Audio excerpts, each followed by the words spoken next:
Trek Geeks Podcast Network is proud to have Fansets as its presenting sponsor. Fansets is the place for amazing pin collectibles with over 200 officially licensed Star Trek pins and new releases every month. Ooh. So everybody, stay tuned for a special discount code good on your next order at fansets.com just for Discovering Trek listeners. Fansets. Our pins have character. From deep in the bowels of the USS Cerritos, welcome listeners, cadets, junior officers, and all-around non-coms to the podcast that barely goes where any podcast has gone before. What kind of trouble did Boimler, Mariner, Tendi, and Rutherford find themselves into this week in the latest episode entitled Moist Vessel? Yeah, well, let's find out. Substituting for Dan Davidson, my name is Bill Smith, and this is Discovering Trek Lower Decks.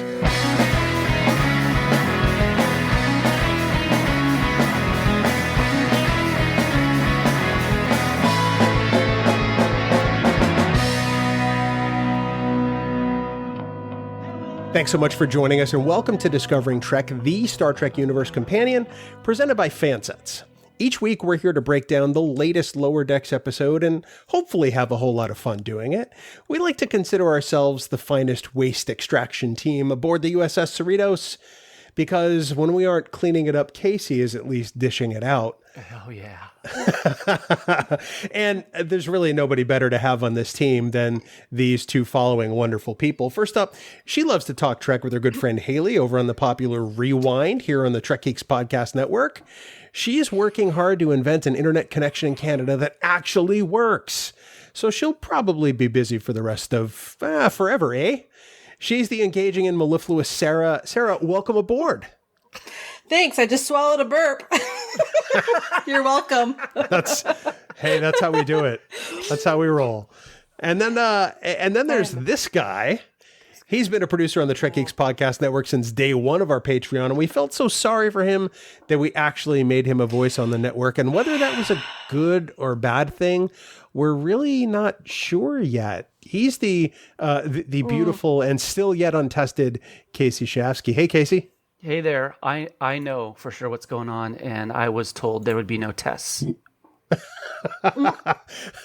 Yeah, no, thank God, because I would fail those instantly. Well, it's good to have you guys here as always. We are without Dan, who is a little under the weather tonight, and I'm sure we'll be back next week. And we're going to try to not mess this up without him. I hope so. Man, yeah, it's touch and go. Force. Yeah, he's the glue that keeps this ship together. So we're pretty much screwed. Oh, ship. Yeah. But here we are, a full 4 weeks into Lower Decks with quite possibly the worst episode title in Star Trek history. But putting that aside, let's rank the latest episode. Name, rank. Chekhov. Pavel. Rank. Admiral. We know a lot of people in Starfleet, except maybe Mariner, rank is a very important aspect of their career. So let's find out what everyone thought. And Sara, we'll start with you. On a scale of 1 to 4 pips, how would you rate Moist Vessel?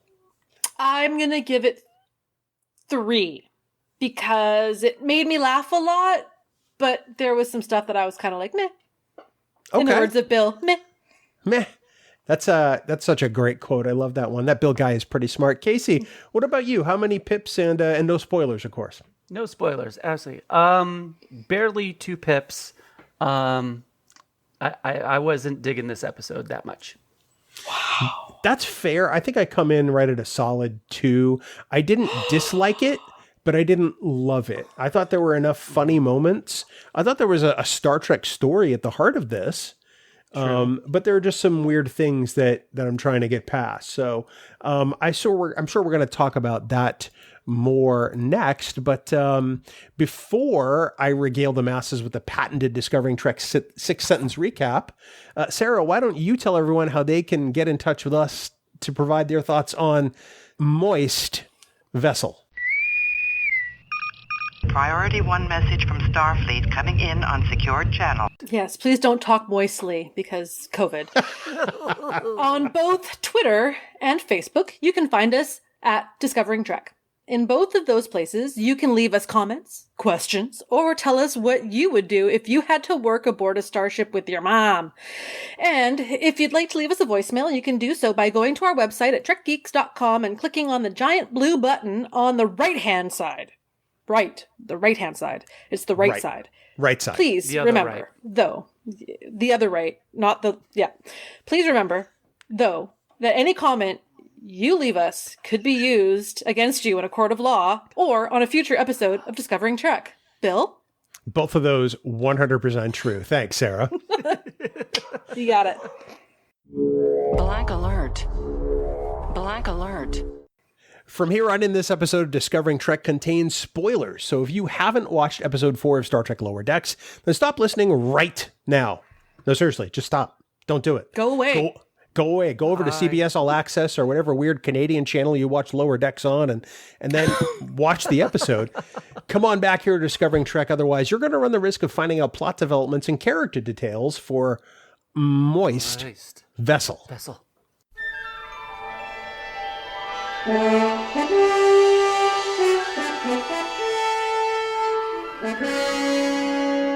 It's time for the best recap in the galaxy. It's the 6-sentence recap starring the one and only Bill Smith. 6 sentences, Bill, starting now. Go. And action. Okay, here we go. The starships Cerritos and the Merced are working on towing a generation ship that has some organic growth material aboard it that transforms inorganic matter into the organic. Tendi messes up an Ascension and keeps trying to make up for it. The captain punishes Mariner by promoting her to lieutenant. Tellarite dude gets annoyed and messes up the towing of the generation ship, unleashing the organic growth material everywhere. And I do mean everywhere. Freeman and Mariner work together to solve the problem. And Mariner gets busted back to Ensign, where she kind of wanted to be anyway. The end. Nice job. 6 actual sentences. I was expecting 15 to 18. The first one was kind of long, though, so, you know. Well, it was a bit of a run-on, but it qualifies. Compound sentence. It totally qualifies. It was fantastic, Bill. As always, thank you very much for giving us that 6-sentence synopsis. I mean, that's literally what it is. So, now we are going to move via the Ministry of Silly Walks towards Kasey's Cornea Corner. Thank you. I'm totally not even doing it right. I'm just like moving my arms. It has nothing to do with walking. However, It makes for great audio. Yeah. thank you. Yes, great. If you could see me now. Watch what you can only hear. Yes. However, we now have Kasey, who is going to point out all the incredible Easter eggs and things that you may not have seen. And I was so excited that I saw some stuff, so I want to know if Kasey saw it too. So take it away, mister. Would you look at that? Thank you, Sarah. All right. Well, we'll everybody jump in when you have an opportunity here, since Sarah's found stuff. I got to say, we see the USS Merced, which has the blue paint job, making sure, it's a science vessel. I kind of like how they're doing that on the outside of the ship. Yep. The generation ship. I was wondering if this was just like a little dig at maybe some old school gatekeepers, because it's a ship full of mummies, right? Dead weight, and that ship has to be carried forward by ships from the future. Oh. It's kind of like, as I stroke my chin here, wondering what's going on. We've got Captain Durango. Is this the first I can't speak. I have Danisms. You do. Dan's not here, but his effects are far-reaching. It is. Durango, is he the first Tellarite Starfleet captain? Yeah, I think he is. The first one we've actually seen. And supposedly he's a captain. We would never know because his jowls and his beard cover the pips on his tunic. So, I don't know. Maybe he's faking. I'm thinking captains of the California class vessels are just very... no give a crap? Yeah. Because he gets annoyed that Freeman, her ship is a little further ahead. And it's like, dude, come on. There's an intense rivalry in California. It's like West Coast, East Coast. Yeah, I hear you. And then when we're talking about that, Durango if that name sounds familiar, Troy was a holodeck character in Fistful of Datas named Durango. So you can check that out. That's true. Good one. Thank you. We've got a very cool Ascension Ritual. We have a sand mandala on there, and sometimes these are called either dry painting or sand painting, and these are practiced by Native Americans, Tibetan and Buddhist monks, indigenous Australians. Mm-hmm. So I thought that was a very cool little thing to check out.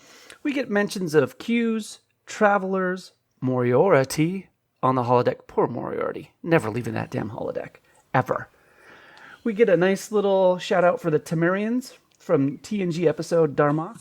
And we all know the classic quote on that, which is, Bill and Sara, pint glasses empty. That sounds like a tragic story. Isn't it? But it tells you everything you need. It does. It really does. Right there. Boom. We get a really cool thing, which was the artwork above Mariner's bed in her new quarters.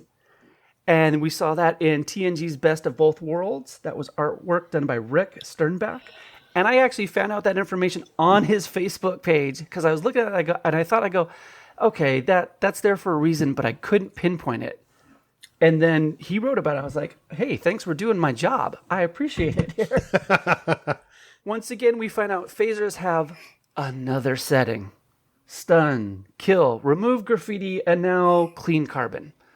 So there's nothing those crappy old dustbusters can't do. The phaser has become quite the utilitarian tool in Star Trek Lower Decks. And I'm really kind of surprised by that because you'd think that they would have been using this on Next Gen all the time. It's like, oh, hey, look, there's some dust in the corner. Hey, grab my Type 2 phaser. Yeah. Yeah. I'm waiting to see it in the bar or something to kind of like mix a drink or like chop a potato into some French fries or something. Yeah. Like, hey, let's warm up that hot chocolate just a little bit. Put on the julienne setting and we'll... Let's do a nice flambe. There we go. Delicioso. Oh, hey, the holodeck. It's really for what we all knew it was really for. Educational purposes. It's like, Yep. okay. Mariner, who, not happy with anybody in this episode, but she keeps the nice little replicator card and gives it to Boimler so he can go get his mac and cheese on at the end. I was like, yes, mac and cheese. Want that. The best. And then, this might just be because I'm from California, but when Mariner first gets her assignment list, if you look at the order of how things go, it's turbo lift, lubing, holodeck waste removal, and then carbon filter maintenance. THC. So, interesting. I looked at that, I go, I think they know their audience. Of course, Kasey would pick up on that detail. Well done. Well, hey, thank you. But that's the stuff that I found. And I just said, there weren't as many that I thought little Easter eggs or callbacks in this episode, but still a good amount where I think they're just peppering in whatever they want, whenever they want. Yeah, I would agree with you there. I caught all of those. I didn't notice any others that come to mind. Sarah, what about you? Were there any that he left off? No. Darn it. I was really hoping that I saw something. My only was to pick up on the Moriarty. I was like, I know that. That was a thing in an episode once. I heard about that thing. Hey. And I didn't really appreciate it all, the reference to the Traveler. If you've listened to Rewind, you know how my feelings are about the Traveler and his hands. That creeps me out. That is like human seal hands, and not good wiping. There was a discussion, I think it was on our official Facebook group, Camp Kittimer, this week, about how the Traveler could actually have been Jack Crusher. And then I'm thinking to myself, that means that the Traveler and Beverly got together. I'm like, well, Beverly has had a ghost candle. She has no standards, apparently. She has no standards. Well, then there's Wesley too. I mean, he was a product potentially of the Traveler for real. If you want to put that in your head canon, I'm just going to leave you both with that. I really don't. Not into it. Not into it. Get me out. Thank Kasey, you. No. Kasey, great job this week, buddy. As always. You, sir. One thumb up. There's two thumbs up. I'm holding my phone. Where's the other thumb? It's on the holodeck. Oh, God. Hey, psst, I got a question for everyone. Who likes to collect Star Trek stuff? Me. I do. Yeah, me too. You know I do. And so do Bill and Kasey, apparently. And these days, one of the best places to get the newest and best Star Trek swag is over at fansets.com. No way, Sara. Way. Way. Oh, my God. Right. Oh, my God. Well, Fansets is always hard at work to bring the newest and bestest pins to every Star Trek fan in the quadrant. From special ships to crew members to amazing boxed collector sets, Fansets has it frickin' all. They really do. And, I'm really glad that you brought up those boxed collector sets. Because each year since Fansets started, they have like a special collector's set available at STLV. They started with the Captain's Collection, and then they did TNG 30, followed by DS9 25. And last year it was the Great Women of Trek set. Mm-hmm. And while we may not be in Vegas to celebrate STLV this year, that doesn't mean another awesome collector set isn't coming from Fansets. Hell no, I say. Hell no. This year may be the best one of them all. It's the Voyager 25th Anniversary Collector Set, which will soon be available over at fansets.com. The design and detail in each of these pins in this collection is really just unbelievable. Each pin is going to come together to form a beautiful rendition of the Voyager comm badge, with each character of the show beautifully represented. I mean, heck, even Tom Paris has his very own Delta Flyer pin in the collection. Wow. So I know it's really awesome. That's awesome. Until it's released later this year, be sure to check out fansets.com for all the releases from not only Star Trek, but there's DC Comics, there's Alien, there's Batman 66, and yes, there's that stupid little show called Firefly. So everyone, check this out. Your friends at Fansets have a great offer for you, Discovering Trek listeners. If you would like to save 15% off your entire order at fansets.com, enter the special discount code LOWERDECKS at checkout. That's Lower Decks in all capital letters with no spaces for some great savings. And don't forget that if you spend $30 or more, you are going to get free shipping within the United States. Hey, and make sure when you're typing that in with all caps that you yell it as well. That's what caps locks means. God, Sarah's so mean. Fansets. Our pins have character. And we thank our friends at Fansets for being the exclusive sponsor of Discovering Trek, and for Sara not yelling at me again. This is like the inmates running the asylum. I hope Davidson's back next week. Gosh. Okay, I'm making up an intro for Sara, because you know what? Sara doesn't need an intro. She's drinking hard. She's talking hard. She's watching hard. She's got all the moist vessel information that you're going to want, you're going to need, and she's bringing it to you right now in all caps, baby. Space, the final frontier. Because it was no longer Starfleet.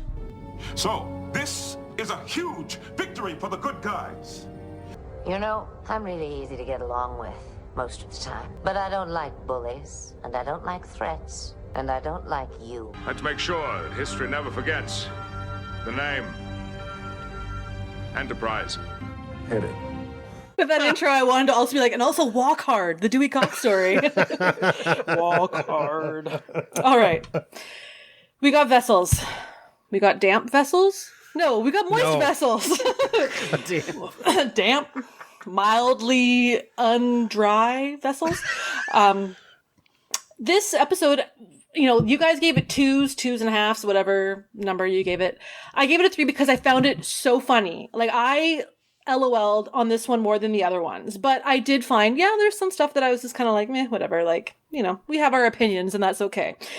But some of the banter was so funny that it was just joke after joke that I was like, I can't find a favorite line. I'm going to give a 5-minute, just re-talk of the whole thing because it was just so funny.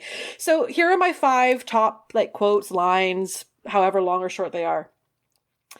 Starting with number 1. The universe is balanced on the back of a giant koala. Why is he smiling? What does he know? It was just such a creepy scene, but it was also just kind of like, what does he know? And is this true? Oh God, like I need to start studying this in further detail for my own personal spiritual well-being. Maybe instead of the great bird of the galaxy, we should be talking about the giant koala of the universe. Exactly. Thank you. Ooh. Number 2. This to me was the funniest line I think in any. I should have given it number 1, but I love it. It just sums up the character so well. Number 17. Number 45. He's gonna sing and play acoustic guitar for hours. And the songs? He wrote them all. They're all about that month he spent living in Barcelona. That is so Ransom in a nutshell. Like, everyone knows that guy, and you hate getting stuck talking to that guy at a party. And that was so funny to me. I spent so many times pausing it to make sure I got the quote right, and I still kind of missaid it, so whatever. All right. Number 3. People really use it for that? Oh, yeah, it's mostly that. I mean, we've talked on it already. This is what we've all been waiting for. It's been years, decades in the making. Yes, that is what people use holodecks for. Can you imagine? Not just holosuites. Can you imagine if Kirk had a holodeck? I mean, come on. No. It'd be over. They would never have him. No. He would have been court-martialed. He'd be so dehydrated. He needs a good vitamin B complex. Number 2. I couldn't write the whole scene because the whole scene was funny to me because it's my everyday life working in an office setting when they're talking about office chairs and they're talking about bar stools. You're not sitting on them right. I've killed better men for less. No, you haven't. Like, I took that part out of the argument because it was so funny, but like the beige strip on the leather and it's too ostentatious. Like, that is like, as a government worker, that's a conversation you hear ergonomically. That is not a correct chair to be sitting on. And it's like, why am I here? Anyway, it was good. And lastly, this whole scene was so cute and I loved it. And it came up with the best line at the end. You read my mission brief, didn't you? No, well, I mean, a little, but just ironically, just so I could make fun of you. Okay. Computer, hit it. Hitting it. The fact that the computer said hitting it, I thought was the funniest, just cute little line. And I put it as my number 1. Because also, it tied in with the fact that Mariner actually pays attention and she cares, and by her reading ironically that mission briefing, it just kind of says that she wants to know what her mom's up to and she's proud of her mom, and I thought it was a cute little story. Definitely. Yeah, totally. She could have read it cover to cover and she would never admit it, I think, at this point. Absolutely. And that's Mariner in a nutshell. Yeah. I think there was a part of her go ahead. I think, Sarah, you're dead on, because I think she's doing that all the time and telling no one. And I do think there was a part of her that wanted to maybe keep that new rank, but not yet. But I think she wants it. She just missed her friends, and I think she cares enough about Moimler that if she got it and he didn't, she'd feel really bad about that for a while. Plus, that senior staff talent night was that was a little mind numbing. That was so good. Beedly bop bop bop. It's about the notes you don't sing. Yeah, I love how they were just destroying everything of TNG. Of God, these talent nights suck. It felt a lot like The Office. Yeah, that was Michael Scott talking about basketball. Basketball is jazz. I just watched that. So good. So good. Anyway. Catch you on the flippity flip. Catch you. I'm out of here. Catch you on the flippity flip. Anyway, once again, that's my corner in a nutshell. I don't know how to break it down because I find it to be such a funny, quotable show. Well, and I think that's the best part of it. I mean, there's kind of an embarrassment of riches as far as that's concerned. So great job, Sarah. Oh, thank you. That was very good. Very good. I gotta say, I love the one little bit when we have our talent show or management briefing, and it's like, oh, hello. I didn't see you beam in there. I was like, oh my God, what corporate videos have everybody watched? And that comes on, and it's like, oh, well, hello. Have you ever tasted a rainbow? At Sabre, you will. I'm Christian Slater. I've loaded the appropriate decon gel into compartment B. Well, it's obvious that there will be lots of goop in Lower Decks. So this segment, each week, we're going to try to get a grip on all the stuff that was flying around. And some of it I don't think we want to touch. But this whole episode could be something it needs to get into the decon chamber because it's the whole stuff started out goopy before it crystallized or turned into flowers or plants or rocks. And of course, I'm talking about that organic growth material that affected both the Merced and the Cerritos. It kind of reminded me of TNG's Masks, where things on the ship would just start randomly turning into something else. Oh. But in this case, very organic. And I got to say, the Merced didn't fare so well. No. Absolutely not. For them, it was a truly organic experience. Yeah. Sarah will be here all week. I won't. Remember to tip your waitress. Yeah. And then, of course, we had the multicolored sand dry in the Ascension that Tendi screwed up. Not quite goopy, but it did create quite the cloud in that guy's quarters.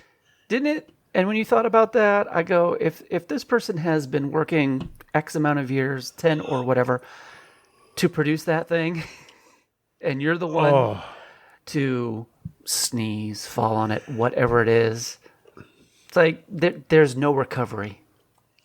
There really isn't. I mean, there's nothing you can do to make it better. I have to give Tendi all the credit in the world because she tried. I mean, that's who Tendi is, you know. And she kind of made it better. We can talk more about that in a bit. But were there any other goopy type things that you guys wanted to call out? Jizz. Jizz in my pants. Jizz in the holodeck. We finally got confirmation, even though it was bleeped, even though the closed captions were bleeped. There's jizz, and they have jizz filters in the holodeck, and it's gross. But we all knew exactly what the heck was going on and why Wesley Crusher was always late for everything. We know why Riker spent so much time on the holodeck. Yeah. Because he was going to full Riker. He's working Riker maneuver. Yeah. Yeah. There was also the goop that Mariner got hit with when she was working on the turbo lift, and of course the chief of security was just like ripping down the signage and just doesn't care. Oh, sorry about that, and moves on. And she was just like, she was having a rough day. I didn't know that turbo lifts needed lubrication. Well, now everything needs lubrication. Yeah. Isn't that what the holodeck's for? Bill, that told us a lot more about you than you really wanted to tell us right there.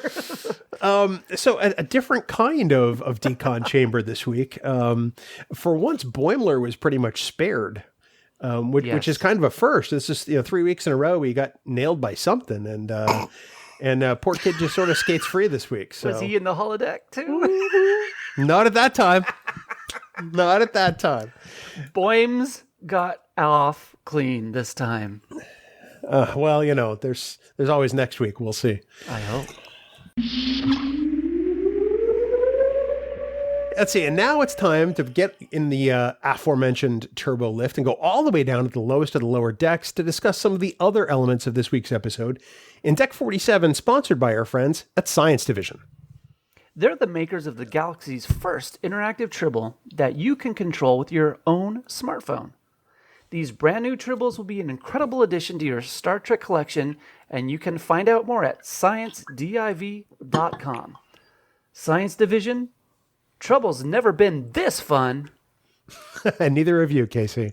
Neither have you. So let's talk first about the whole mother-daughter relationship. They kind of get teamed up. I mean, Freeman decides to make Mariner's life hell. And she figures the only way she can do it is to give her the responsibility she doesn't want.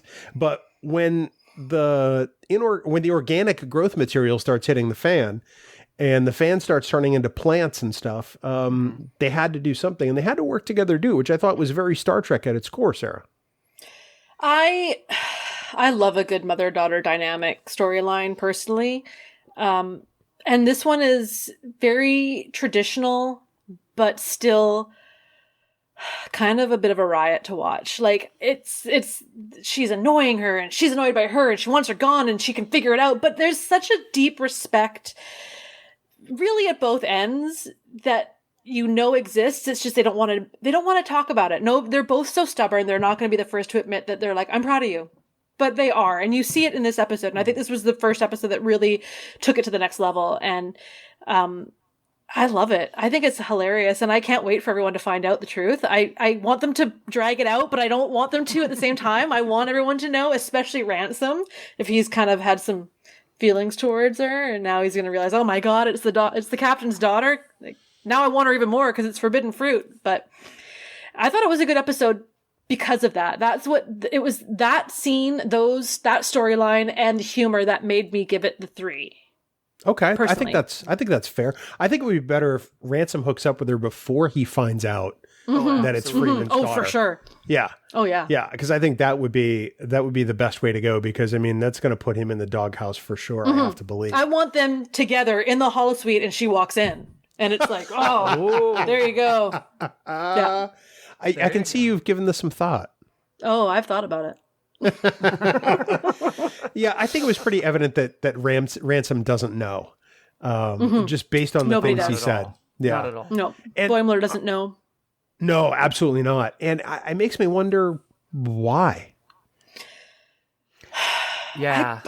I mean, I guess it would be like if you were going to school and your parent was the principal or one of the teachers, and you don't want to be singled out, and you don't want it to be a thing that's a stigma. And then it just it kind of grows into its own. Now she's just such a bad seed in her parents' eyes. They're like, well, I don't want to be responsible for that. But I don't know. It's hard to say, but I think that's probably why it started, is that give her a chance so she doesn't have to live up to the expectations of her parents, which obviously are both in good position. And yeah, totally. Kasey, anything you want to bring up this week as we go around the table? Well, on this, I mean, the mother-daughter aspect of this episode was what I found was the best part of the episode. I give it 2 out of the 4 pips because I found the other plot with the Ascension and Tendi. I didn't see a lot of character development for Tendi, and I thought she was kind of underserved in this. Where I go, yeah, she's supposed to be passionate and energetic and all this stuff, but she's not manic or unhinged. And then she's caring about this new character that we've never met before, and I didn't care at all about if he was ascending or not. Mm-hmm. And I found there was no emotional connection whatsoever. And then, when you find out he's lying, it's like, well, I don't care. Mm-hmm. And then when he did ascend, I was still, I don't care. Yeah. It's so funny you say that. When I rewatched it again today, I fast forwarded through all those scenes. Yeah. And that's why I didn't give it a 4, is because I didn't like that subplot for me. It was kind of just like, it was too much Tendi, and it was just not, It was that. And part of it, I go, almost all the characters came off kind of crappy in this episode. Because I go, I mean, the mother-daughter aspect's going on, but it's like when you're actively trying to undermine your daughter to get her off, as opposed to, listen, this isn't, I mean, I get for drama's sake and story's sake and all that. But it was like, Ransom's in there going, hey, you can do this. And Captain's like, yo, yeah, I could do that. And I mean, even Shaxx going into the turbo, just ripping off the sign, no regard for anybody working on there. I was like, she's on top of the turbo lift. Occupational health and safety, people. I know, right? It's important. And it kept going on that, and it was just like everybody, Tellurite captain who states that the towing is a very delicate procedure, but then his ego gets in the way and screws everything up. Mm-hmm. And, Boimler is like just a walking, talking pile of Play-Doh waiting for somebody to form him into whatever he needs to be at that moment to become a officer. And I just kept going, but thank God the mother-daughter aspects came in there. And it's like Sarah's saying, yeah, there is respect, but boy, the tonal shift of this episode between those two was so fast for me. And it threw me. It's like, we're bickering. Instantaneously, atmosphere is changing. This is going on. And I didn't buy it. So I think that's wasn't fair sure about that. Mm-hmm. Yeah, I think that's totally fair. I think that was probably why I gave it 2 pips. That and the way that Mariner kind of talked to the Admiral at the end, which just would not happen. Are we all in agreement on that? I think so, yeah. Yeah. Because, I mean, she'd find herself on that asteroid with all the other EMH holograms, mining for dilithium or whatever they were doing. I think this is a good example of why a half hour isn't enough for a show sometimes. I think that maybe if this was a longer episode, we would have gotten a bit more of that. It would have made a bit more sense to see a bit of the relationship between the two. Yeah, change. And this is where you get the false drama, where it's called Lower Decks. She's not going to stay at the station that she's been giving. Right. So how is that now going to just go back to the norm? And I think it's a little bit of undercutting themselves in a story situation. I agree with that. I mean, we know that they have to interact with the senior officers, and there are going to be times where we see a little more upper deck than we see lower deck. And this is one of those instances, but I think the problem is that they underserve not just Tendi and not just Rutherford, but also Boimler in a way too. Boimler did have some good things. I kind of liked it when he spilled coffee on Ransom. That was kind of good. Right in the Richard. Right where they'd probably need the holodeck filter. But I think it was at the expense of so many other good things that could have happened. Again, not a terrible episode by any means, but I think it's, if I had to stack rank them right now of the four, for me, I think it would probably be in the number 4 spot. Oh, absolutely. Because they're getting really close to being where the senior staff is overused as the foil. Yeah. It's getting dangerous on that. And it's like, if this ship an awful ship and crew, or are they pretty good? The captain keeps saying, I want to be respected, and these things go on, and I just kind of feel like a ping pong ball going, I'm not sure where they're going with this yet. Yeah, still lots of fun, but still there was room for improvement in this episode. So anything else you guys wanted to bring up before we start to wrap it up and bring it home? No, I think that pretty much covers it. I was going to make the joke, though, that I think that in a way, the reason that the senior crew seemed to be so terrible in the meeting and stuff talking about chairs is that was the perspective we were getting from the lower decks. So maybe they were having a real legit conversation, but in her head, it was just chairs. So, yeah, right. Playing them up. And useless. And nothing is happening here. I could see it being somewhat mundane, but I don't. I have to believe that they talk about more important things than the leather on the chairs. But what do I know? What do you know? Yeah, exactly. Kasey, next week, it looks like there's a fairly significant development in the life of one particular ensign. Oh, yes. Bill, there is. Next time on Discovering Trek, we'll deep dive into the 5th episode of Lower Decks, entitled Cupid's Errant Arrow, where we meet Boimler's girlfriend. No, really. Until then, remember that you can subscribe to Discovering Trek by searching for us on Apple Podcasts, Spotify, and anywhere fine podcasts are found.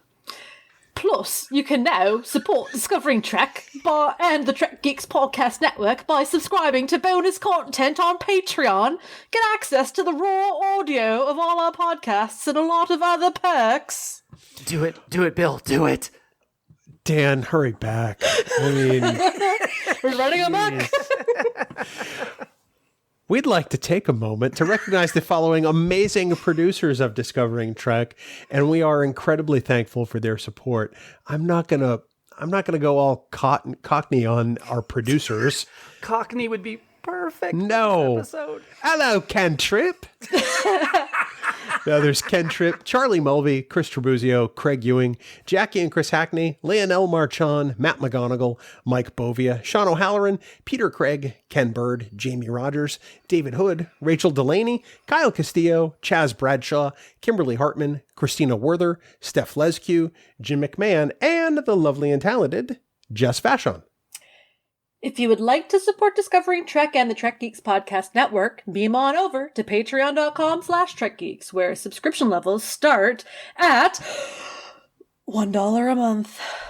Ooh, yeah, back, people. You can do that. For more great Star Trek discussion, please check out the other podcasts from the Trek Geeks Podcast Network. In addition to Rewind with Sara and Haley, there's Politics, 5-Year Mission, the podcast, and the brand new Infinite Trek, providing even more discussion on Star Trek Lower Decks every Tuesday. To find all our podcasts and where you can download them, visit trekgeeks.com/listen. The Trek Geeks Podcast Network. No one talks Trek like we do. At least certainly not tonight. Another great discussion, Sara and Kasey. Thank you so much. Huge thanks to you for joining me here. We look forward to Dan rejoining us next week. Oh, thank God. So we can all get together and talk about episode 5, Cupid's Errant Arrow. And until next time, never stop discovering. Music for Discovering Trek is provided by 5-Year Mission. They're writing an original song for each episode of Star Trek. Hear more of their music at 5yearmission.net. Discovering Trek is a production of Coconut Media Works. Executive producers Bill Smith and Dan Davidson. For more great Star Trek discussion, discover the other shows of the Trek Geeks Podcast Network at trekgeeks.com or find us in Apple Podcasts, Spotify, or your favorite podcast app.